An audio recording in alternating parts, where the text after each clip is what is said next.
પાટણ બાળ તસ્કરી કેસમાં વધુ એકની અટકાયત કરવામાં આવી છે। સાઈ કૃપા હોસ્પિટલના અમૃત ચૌધરીની અટકાયત કરાઈ છે। પાટણ એસઓજીએ શખ્સની કરી છે અટકાયત। બાળકના નકલી જન્મ પ્રમાણપત્ર મુદ્દે અટકાયત કરવામાં આવી છે। સાઈ હોસ્પિટલમાંથી બોગસ ડોક્યુમેન્ટ અપાયા હતા। વશ નીરવ મોદીના નામનું જન્મ પ્રમાણપત્ર બનાવ્યું હતું। ગઈકાલે પોલીસે રાંધનપુર નગરપાલિકામાં તપાસ કરી હતી। નગરપાલિકામાંથી બોગસ પ્રમાણપત્ર બનાવ્યું હતું। બાળ તસ્કરીમાં વધુ એક આરોપીની પોલીસે અટકાયત કરી છે। એક પછી એક આરોપી ઝડપાઈ રહ્યા છે। વધુ વિગતો સાથે અમારા સંવાદદાતા ભરત પ્રજાપતિ। જી ભરત, વધુ એક આ બાળ તસ્કરીમાં અટકાયત કરાઈ છે, શું છે વિગતો વધુ?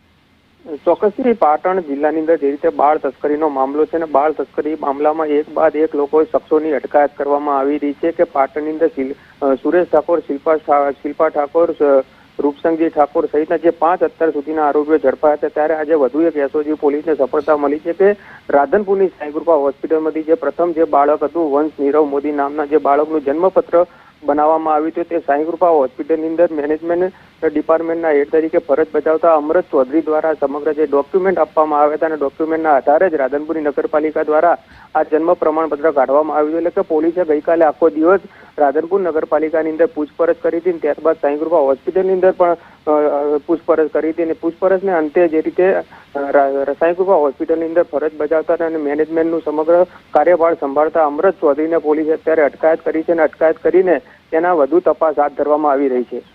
જી ભરત, સમગ્ર માહિતી બદલ આપનો આભાર।